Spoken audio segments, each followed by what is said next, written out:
You're listening to Following On here on talkSPORT 2 with me, Neil Manthorp, along with Double Ashes winner Steve Harmison. And a reminder, you can now watch the show on YouTube as well. Just head over to the talkSPORT Cricket YouTube channel and subscribe.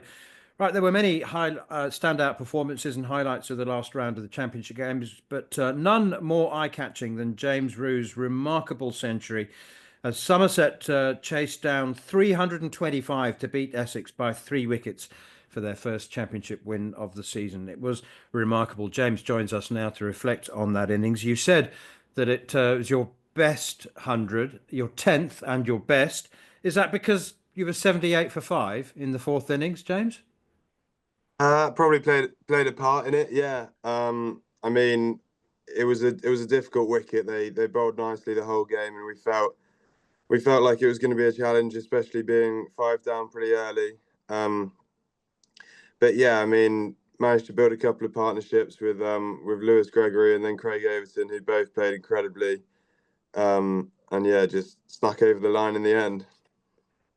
It's another example of how the game's changed, the first class game in particular. I mean, for centuries, players have been, I suppose, influenced by history.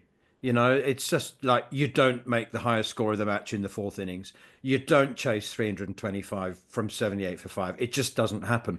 But that's not the way the modern player thinks, is it? I mean, it is happening statistically more and more often. Yeah, I guess so, and it helps at Taunton as well. The pitch just gets better and better as the game goes on. Obviously, I'm sure many people saw the photo of that pitch on day one, and it was so green. It looked like the outfield. But the heavy roller was obviously used a couple of times, and it kind of flattened out. The green tint when it started to become really good by the end of the game. So yeah, it was. We always thought that chase was possible. It obviously didn't help being 5 down early, but we felt we were kind of one big partnership away, and we managed to get that the night before on day 3, and then kind of went into day 4 with a sniff. Somebody posted a photograph on the first morning before the start of the match of a group of Essex players on social media with the caption, Essex players looking for pitch at Taunton. Did you see that? I didn't, but that is fantastic.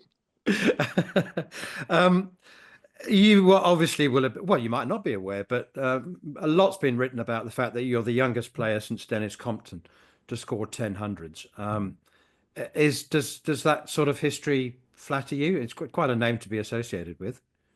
Yeah, it's quite incredible, really. I never thought that would happen. After scoring a couple a few years ago, it's incredible to think. Really, I don't really know how to put it into words, but yeah, someone mentioned it a few weeks ago because I got 100 the first game of this season, and they mentioned that, and I still kind of tried to ignore it because I didn't want to get too far ahead of myself. But yeah, it's quite cool that it's happened now, and yeah, quite an incredible name to be associated with. You've been associated with higher honours for a long time, but you are still very young. You're not yet 22. Does talk of England, is that, do you just ignore that? Do you just let that take care of itself? Is that something may happen in the future, or do you think about it? No, I try and ignore it. To be honest, I don't feel like I'm close to the team at all. I look at the standard of players they've got in that dressing room, and I've played against a few of them already this season. And when I watch them bat, I just think they're a class above. So, I mean, I just try and go about my business for Somerset, and yeah, if something happens in the future, it happens. But at the moment, I just try and ignore everything that's said and keep playing how I play, and that's probably what's going to be best for the team at the moment. How was the Lions with the winter with the Lions and working with Freddie Flintoff? Yeah, absolutely incredible. I loved every second of it. Fred is such a good coach and such a great man, and so inspirational the way he talks about everything, the game, and how encouraging he is to everyone. I mean, it was just such a great experience, and yeah, great squad. We struggled a bit in Australia, but we played a great team over there, and yeah, they were too good for us, but I mean, it was a great experience, and I think I learned quite a lot personally. Tell us about Archie Vaughan. How good might he be? I think he's got so much potential. Um, incredible with the bat, and obviously he's shown last year that he's got it with the ball as well. That would be nice if he could play a bit more of a role with the ball at some point this season. But no, his batting is high class, and I think it's obviously difficult to throw a 19-year-old in to open the batting. And in the county championship, it's obviously the hardest role, and I've got so much respect for everyone that opens the batting. It just is so difficult, and yeah, so he's obviously in a difficult place at the moment, being so young. But I'm sure he'll find a method. He's that good that I'm sure there's a future there, and he'll definitely do so well. I'm going to talk more about you, but for now, let's stick to other people. Tell us about Tom Rue. Are you the best are you the best young batter in your family? How good could Tom be? He's at the Somerset Academy, isn't he? He's played for England under 19s. Yeah, he probably is the best player in the family, to be honest. Based off recent form, he's done pretty well recently. Yeah, he's a keeper batsman as well. He's on the Somerset Academy. He's played quite a lot of twos cricket recently. Plays a lot for school and club.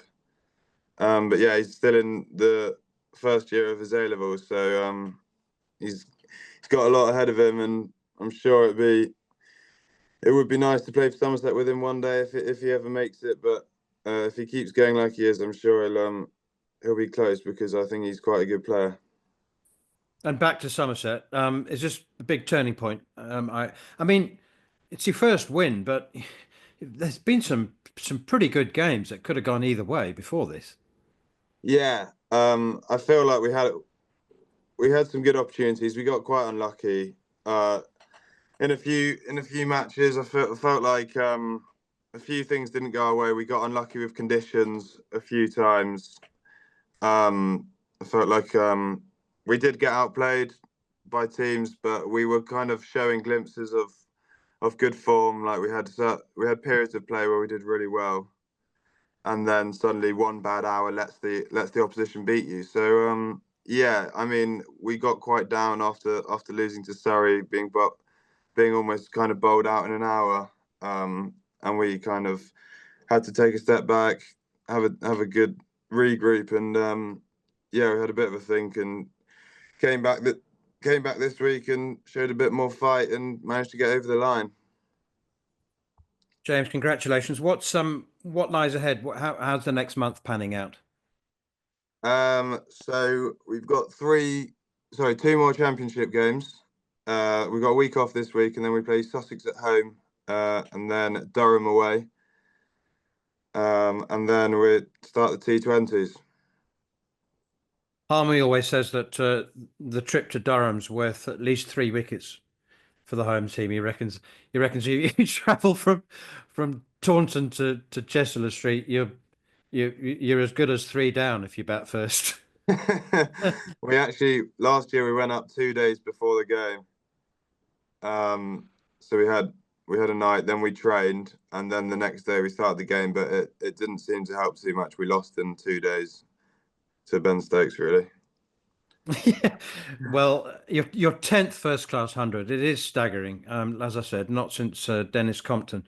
He was a little less than a year younger than you when he reached his 10th first class 100. Are you a record keeper? Do you sort of think, gosh, I wonder how many I could score? Imagine if you played to your 36. Yeah, I don't know really. I don't really want to think too far ahead. I mean, it seems to have happened all quite quickly. My first couple of years playing professional cricket. But yeah, I'm enjoying the journey and seems to have gone quite well so far. So just going to try and keep enjoying it and trying to keep trying to be part of this Somerset team and try and win games. Keep trying to creep up the table. And yeah, we've had a tough start to this season, but if we can keep putting in good performances and working hard as a team, we might get near the top of the table. James, congratulations. Well played, and let's hope for more of the same. Thank you very much. Somerset batsman James Rue, who scored 116 in Somerset's 325 run chase against Essex. And for a full roundup of the week's County Championship action, make sure you download the latest episode of Following On County Cricketer. You're listening to Following On with me, Neil Manthorp, alongside former England fast bowler Steve Harmison. Next up, we'll be joined by the author Rod Lyle to discuss his new book, The Club, Empire, Power and the Governance of World Cricket.